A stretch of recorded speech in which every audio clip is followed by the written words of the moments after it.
Hey, hey, hey, what's up, everyone? It's Kaz with Yu-Gi-Oh! Millennium Duels. So I was asked to provide commentary for this game. This is one of my favorite games, and before I was ever playing um, State of Decay or any of these games, I used to play a lot of Fallout 3, and I used to play Yu-Gi-Oh! On the PSP, and I also used to tour the country playing in tournaments with the actual card game. So I've had a lot of experience. I was in the judge program and I did a lot of Yu Gi Oh! Playing. It's one of my favorite games. It really gives you a feel of strategy, and it's actually a very complicated game. So, what I'm going to try to do here is explain to you how the game dynamics work and a little bit about the cards involved, and maybe play a duel so that you can get a feel for it. All right, so we're going to start the game, and I'll go into the deck edit screen. And Yu-Gi-Oh is comprised of many different cards. They each one works differently. They have their own way of being used, and as I said, Yu-Gi-Oh is a very complicated game, but it really gets your mind going.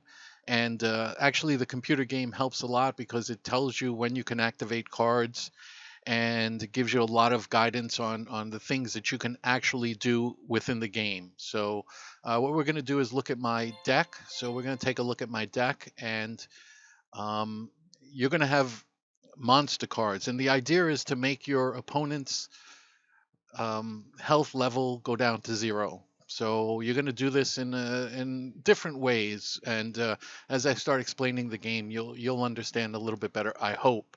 So you're going to have monsters, and they have an attack and defense. In this case, you'll see this monster has an attack of 1900 and a defense of 1500. Also, they will have a star level. So uh, monsters with a star level of 1 through 4 can be played directly from the hand to the field. That's a summon. You can normal summon one monster per turn, but you can also do things called special summons and flip summons and other summons. But uh, in the interest of this card, it is what's called a normal monster. It has just a um, beige outline, and you'll see that it has just normal text on it. It tells you a little bit of what they call the flavor text, and um, you'll see as I go along what other types of cards there are. Um, so bear in mind that having a 4-star monster can be summoned from your hand directly to the field. So you're going to want to have, theoretically, 4-star monsters with the highest attack that you can have.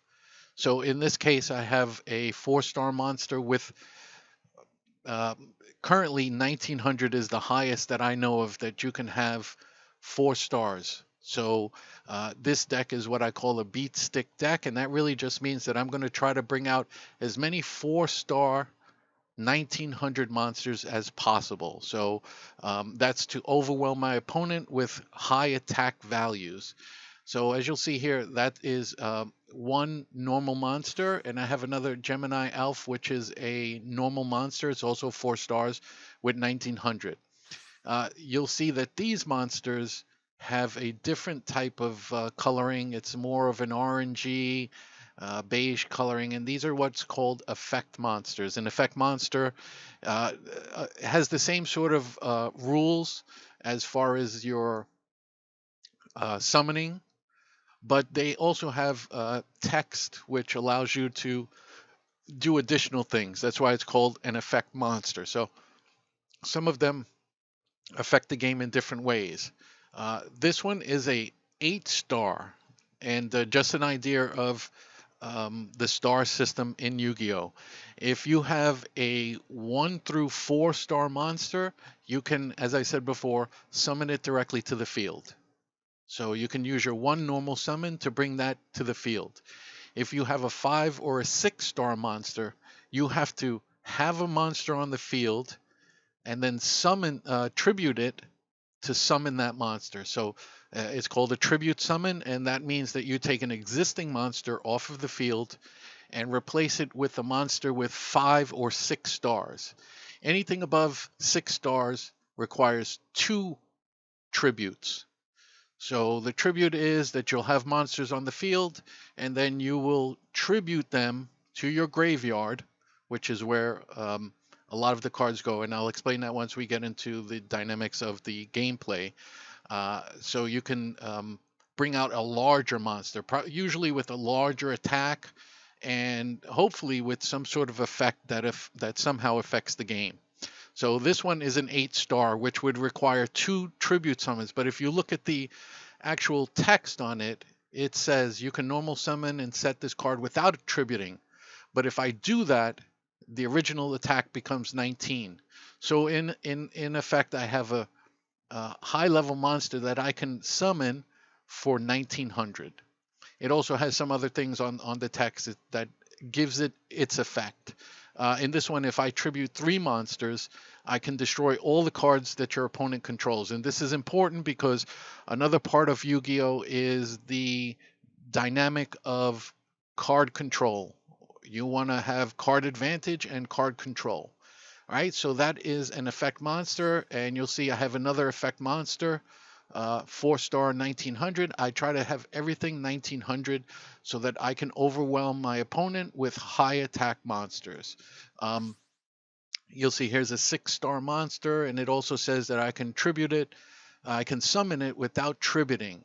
But if I do that, it reduces its attack to 1800, which is okay. So I have a monster that I can either tribute 1 monster on the field for, or I can bring it directly out from my hand without tributing, but it has a lower attack at that point. So I have 2 of those.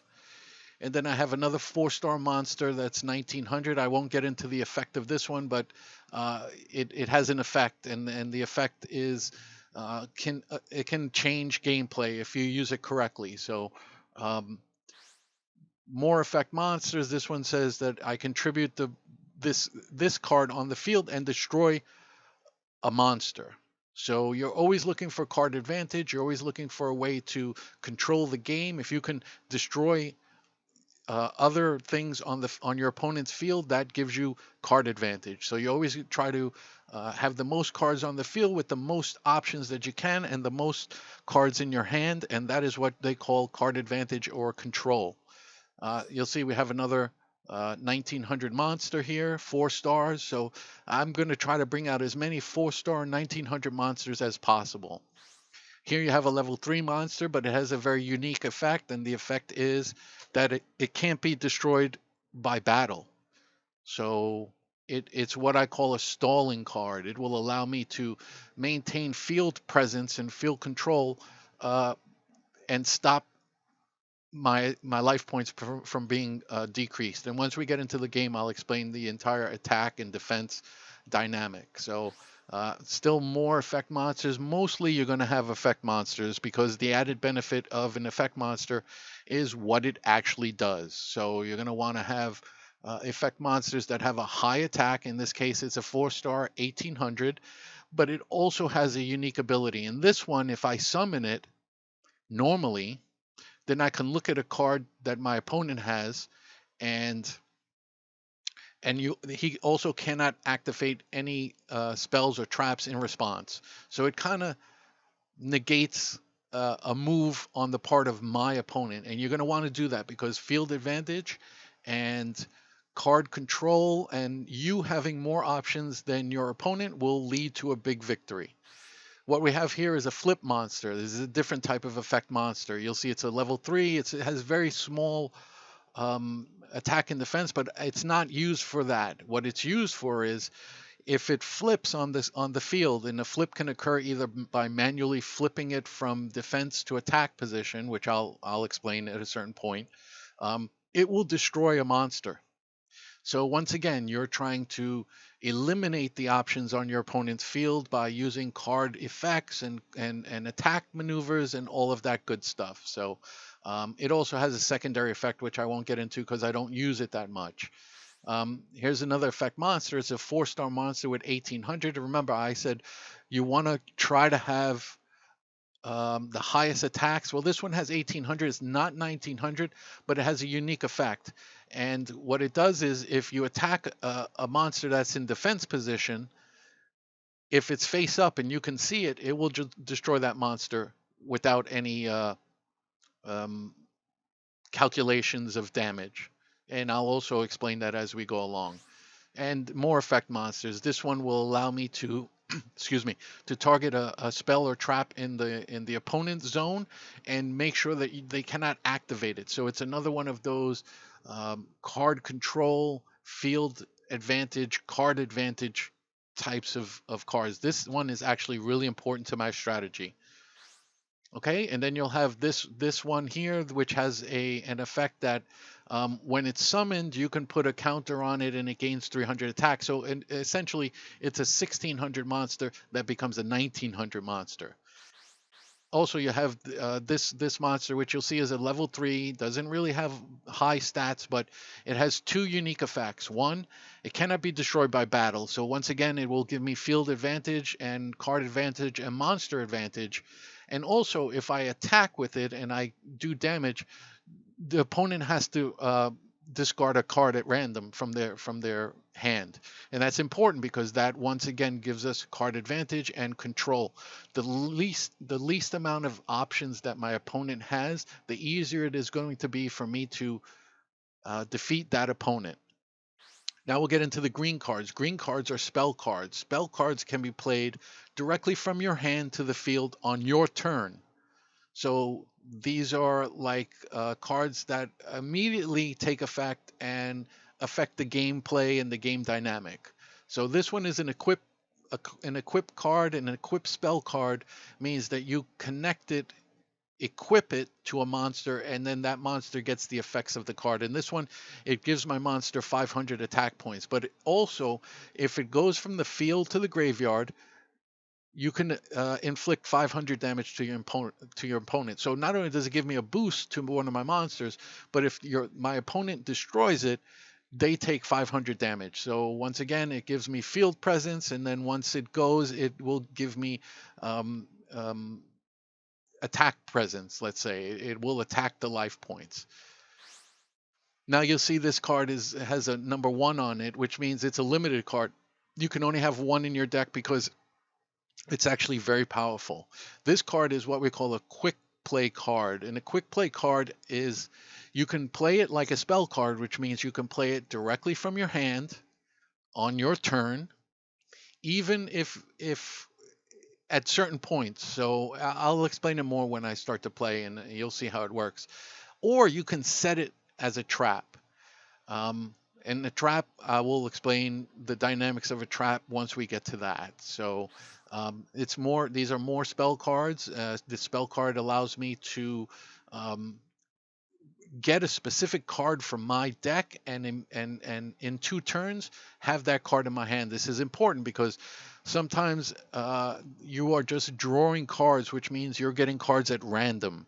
So sometimes you want to speed up that process, and this card allows me to target one card and put it out of play for a while, and then 2 turns later get it back to my hand. So it's a quick way for me to get the card that I need.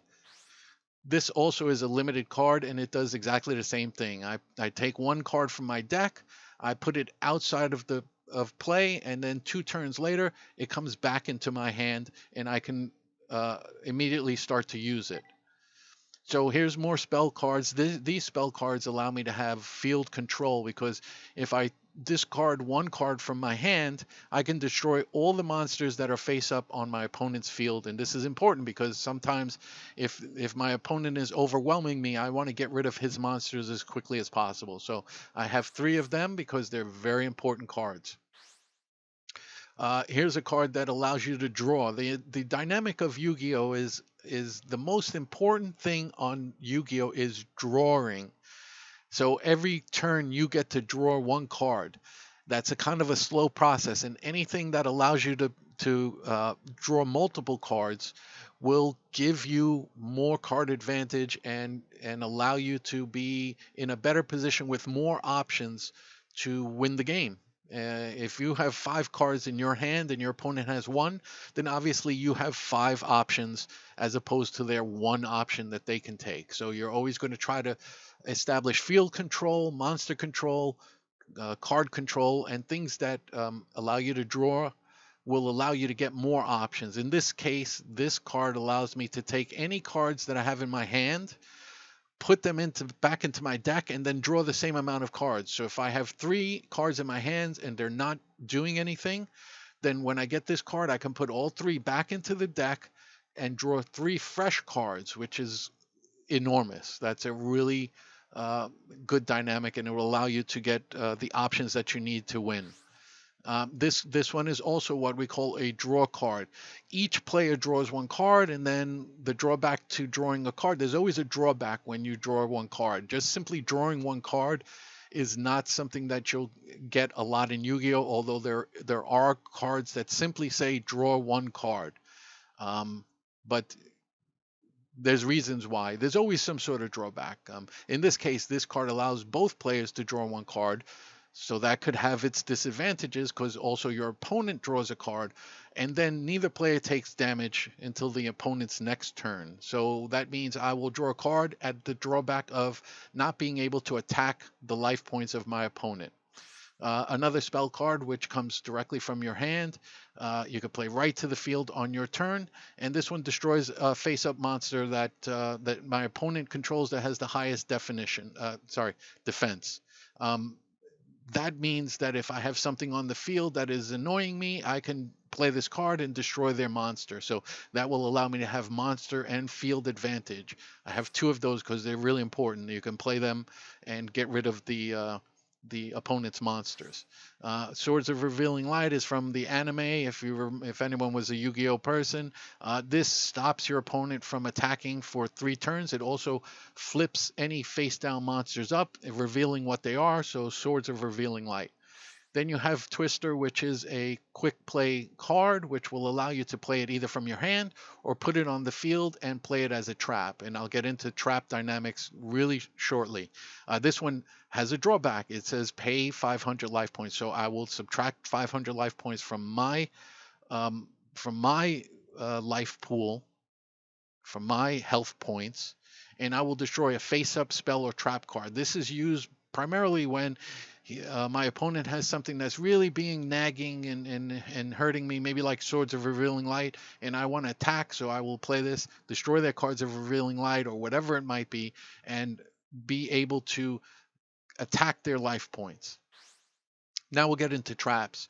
Traps are different. Traps work in such a way that they have to be set on the field for your turn, and then they can be played on your opponent's turn. So you set them for 1 turn. When you end your turn, you can play them.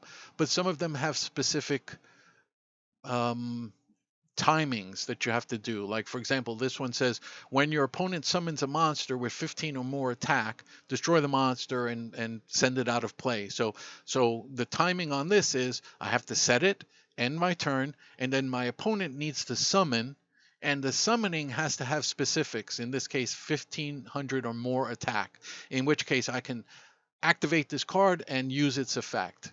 In here you have more traps. Dust Tornado. Dust Tornado allows me to destroy a spell or trap card on the opponent's side of the field. And once again, I have to set it and then use it on any time after the end of my turn. So a trap has to be set. That's the most important thing that you need to know. You cannot play it directly from the hand. It needs to be set for at least the end of this 1 turn. At any time afterwards, you can play the card, unless of course it has a specific timing condition built into the card. So like this one is called Magic Cylinder, and it says when an opponent's monster